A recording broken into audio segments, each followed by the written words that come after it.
Hello, dear friends. I have distanced myself from more than one friend who wanted to socialize with me when it is not my desire. What are we going to do? I'm a rebel because the world made me that way, as Janet sang. Opinion piece. I don't know how to express it. It's hard to explain, so that no one is offended. This journalist is an eremite. Jesus spent 40 days in the desert. An eremite only asks to be left in peace. The human being is condemned to be free. If we are forced to be, deep down we are not. Sartre said that hell is other people. Misunderstandings force me to define myself. Not everybody understands the hermits. I am the hermit of the tarot, playing the role of a magician. It's very difficult to be an ascetic in the modern world. In Spain, there is a waiting list to be a hermit. The meaning of life is the search of the truth. Alchemists also tend to be solitary beings. The eremitic life has a great oriental tradition. In the Buddhist tradition, it is very normal to live in retreat. This philosophy culminates in the Buddhist ideal of Nirvana. The world is a sad, bittersweet concoction, according to Schopenhauer. The supreme goal of the humankind is to attain enlightenment. Of the human being, better said. The greatest service one can do to humankind is to become enlightened. Let's start. How many videos do I have to record to explain to my friends that this journalist is a hermit? I don't like to tell my life story, but misunderstandings force me to define myself. A hermit is a person who lives in solitude. Is a human being who chooses to profess a life of solitary and ascetic holiness, totally away from the world and worldly affairs, without permanent contact with society, to carry out a private and secret mystical work to achieve enlightenment, of which he doesn't have to give explanations to anyone, but he is a blessing for humankind. As Fray Luis de León wrote, what a restful life that of the one who flees from the worldly noise and follows the hidden path where the few wise men who have been in the world have gone. Fray Luis begins with a praise to the retired life and contempt for human pomp and the desire for fame. He seeks tranquility and wants to live in harmony with nature, enjoying it. It is for others the wealth and power. To him, what attracts him is the simple life and the simple pleasures that nature offers him, the peacefulness of a quiet life in communion with nature. In Spain, there is a waiting list to become a Catholic hermit linked to the few remaining monasteries. But a friar is not a hermit but an anchorite, since eremos means desert in Greek and anakos means monastery. Their function is to seek union with God, but they consider that they do good to society through prayer, so there's little point in being entangled with what is going on outside. Philosophy. Mundane means pertaining or relating to the world as a humankind society, with its pleasures and vanities. Noise is the interference that affects the process of communication with God. Worldly noise is something that is related to earthly things that are of no interest. The saying, "far from the worldly noise," originates from the novel of the same name that Thomas Hardy wrote and published in 1874. This worldview is influenced by the philosophy of Arthur Schopenhauer. Life acts as a blind force, alien to any control that the humankind pretends to exercise, and comes to overwhelm in its path purposes, desires, hopes, dreams, and plans. Schopenhauer presented a philosophical system that comprised a single metaphysics as the sole foundation of reality. He expressed that life in the real world is a sad, bittersweet brew, consisting of a continual acquisition of knowledge, continual gain of understanding, but which, upon penetration into truth, is satisfying. The main characteristic of all things, including human beings, is the will, which is blind, irrational, abstract, and the source of immense suffering in the world. His philosophy culminates in the Buddhist ideal of Nirvana, absolute serenity, which annihilates the will to live in density. He also stressed the importance of aesthetic contemplation in art and moral compassion as a means of escape from suffering. The French existentialist philosopher Jean-Paul Sartre said something politically incorrect, that hell is others, in order for the human being to be self-determined and self-possessed. Therefore, if hell is others, then heaven should also be others, depending on the circumstances. They would be hell when they get too heavy. They would be heaven when you find pure love. It tries to comfort the living being with moral responsibility, so that the human being is self-determined, is master of himself, and to avoid any type of external imposition that determines him to think or to be in a certain way. If we are forced to be, we are nothing more than puppets of others. His phrases, such as a man is self-made and the human being is condemned to be free, were also famous. Sartre's analysis indicates that when we contemplate the world, we are the central point of what surrounds us, something like the spectator who inaugurates the show. Everything I see is organized around me. Everything revolves around me. I am the 0 point of all order. Eremitic life. The eremitical life aims to achieve a relationship with God that is considered more perfect. The hermit's life is generally characterized by values that include asceticism, penance, detachment from the urban world, and rapture with its preferences, silence, prayer, work, and sometimes itinerancy. The practice of eremitism is also present in the history of Hinduism, Buddhism, Sufism, and Taoism, spiritual traditions with which I feel deeply identified. We know that the Orientals were masters of meditation and contemplation. So were the Western philosophers Socrates, Plato, and Pythagoras, who sought those wise philosophers, the contemplative life, to know oneself internally.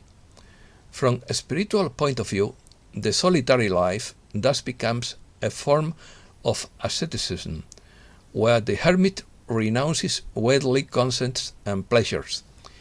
In the ascetic hermit life, the hermit seeks solitude for meditation, contemplation, and prayer, without the distractions of contact with humankind, sex, or the need to maintain other socially acceptable standards such as food or clothing.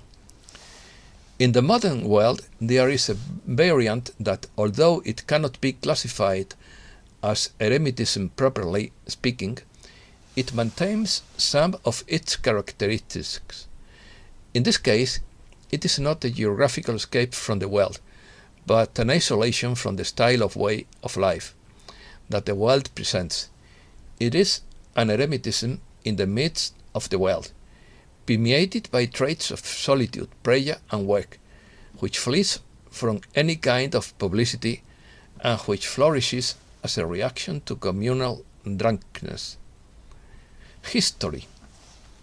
Eremitism is a way of life born in the East, particularly in Egypt and Syria, around the 3rd century, but with some pre-Christian precedents, such as that of the Jewish community of the Therapeutae, healers of souls, based in Alexandria, which advocated solitude and isolation as a way to achieve spiritual perfection. Alexandria was the Mecca of the Alchemists, and the Rose of Alexandria was the symbol of the great work in which I am immersed.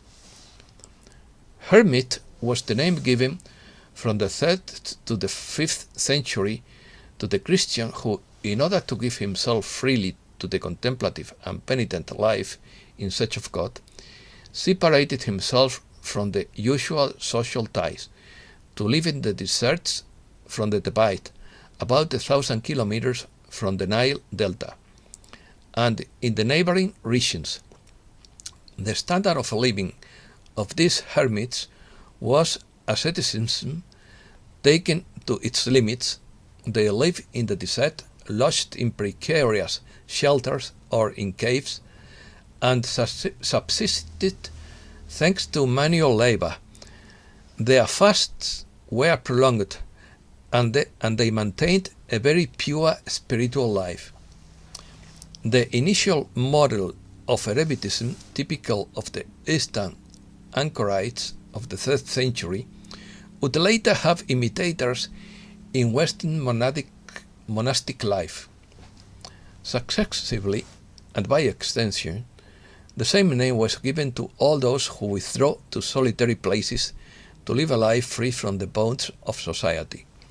Some set their mission in the care and protection of hermitage dedicated to a saint, usually in an inhabited and little visited place.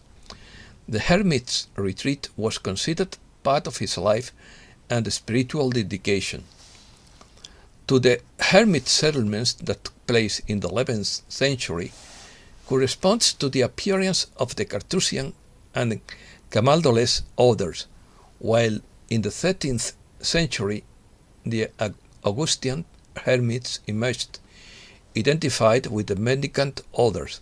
Thus, the union of Anchoritism and Cenobitism is in a centralized order took place. In addition to the various forms of organized eremitism, there were men and women called inclusos or reclusos, who temporarily or for life voluntarily locked themselves in a cell that they had walled up as some Tibetan monks do today. These rooms, which had no doors, had as their only means of access a small window through which some light entered. Through this opening, people brought food and drink to them using a pallet.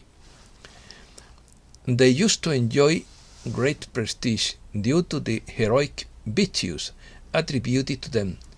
This form of extreme isolation lost importance in the 15th century until it disappeared completely in the 17th century. However, eremitism as such continued to exist. I am not an advocate of these extreme forms of asceticism, but of the middle way of moderation taught by the Buddha, because virtue lies in the middle ground. After the secularization brought about by the German Enlightenment of the 18th century, a new eremitic fraternity arose in the first half of the 19th century in the diocese of Regensburg, Germany. The members of the fraternity lived as tertiaries of Saint Francis of Assisi and spread throughout the wastelands of Germany, Switzerland, and Austria. In the 20th century, eremitism took different forms. Some famous hermits belonged to religious orders, although they requested permission to lead an eremitical life. Blessed Charles de Foucault is an emblematic case. Having been a military man of dissipated life and an explorer of Morocco, he converted to Catholicism and lived as a Trappist monk, first in France and then in Syria.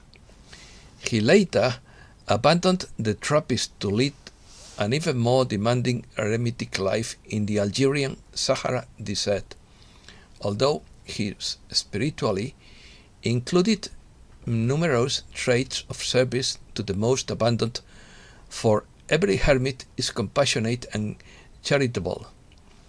This figure, symbolized in the famous prayer of abandonment, constitutes a renewal of asceticism and the so-called spirituality of the desert in the middle of the 20th century. Way of life.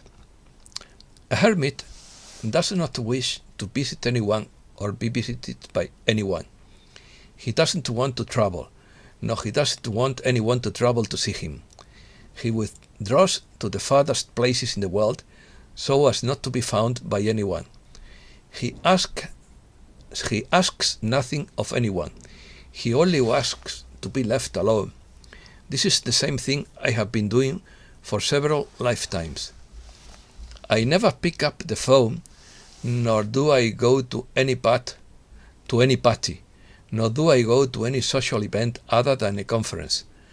I don't like the tabloids or social networks, because I don't want to tell my life, nor am I interested in the lives of others. I only go out of my house to buy food, and when someone knocks on my door, I get very alarmed. Every time I have to go outside, it takes me a superhuman effort. I only go out to feed my stray kittens. They may think I have agoraphobia, because I don't care what they think. Agoraphobia is an aversion to open public spaces, such as a square, avenues, streets, etc. But there is no aversion to nature. In my case, I am fulfilling a sacred mission of outreach, exercising my profession to earn my living, but some believe that I work only for money, when in fact it is my life mission.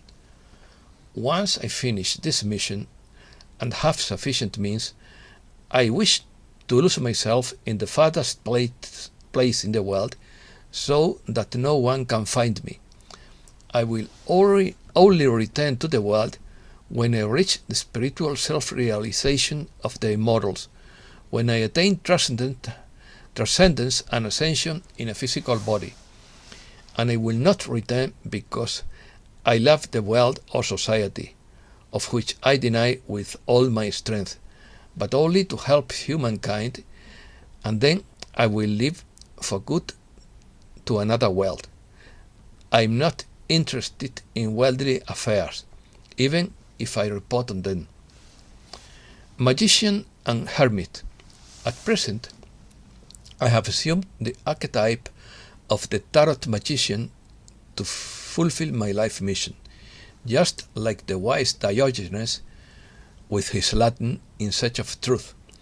But my true archetype and deep identity is the tarot card of the hermit.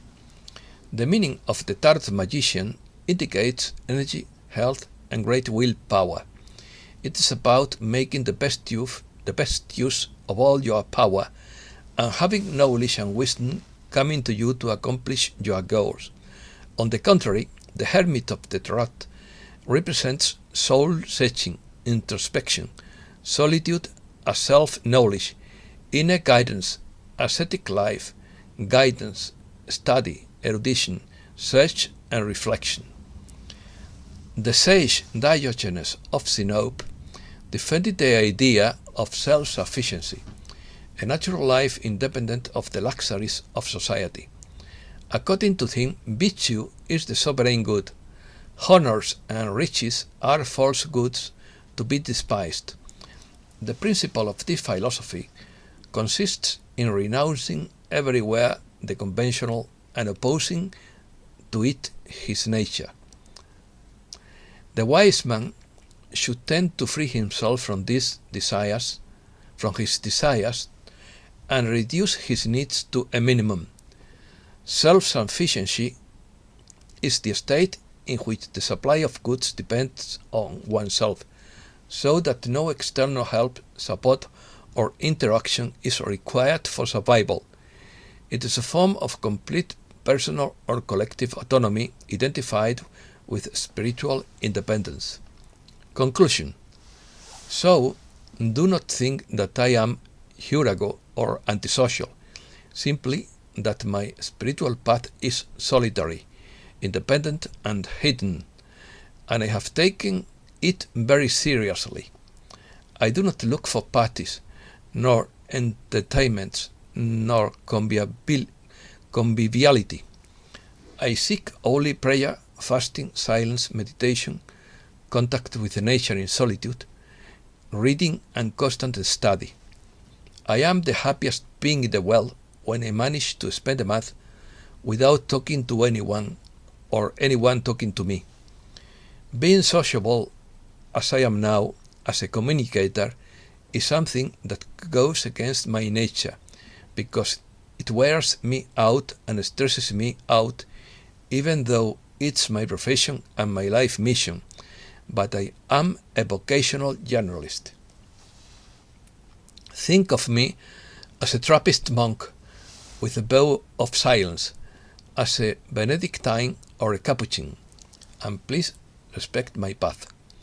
If I ever need help, I will ask for it, but I manage just fine without help. To be able to lead this life of the retreat, I wouldn't trade it for all the gold in the world. I will not stop until I attain enlightenment for the benefit of all beings, and then, and only then, will I give myself to direct service to others, to fulfill my bodhisattva mission. In this sense, the greatest service of one can do for humankind is to become enlightened. I do not recommend anyone to follow my path. It is simply my personal path, and I do not wish to proselytize as if it were a sect. But I do not exclude that there are many other living beings who have chosen a path similar to mine.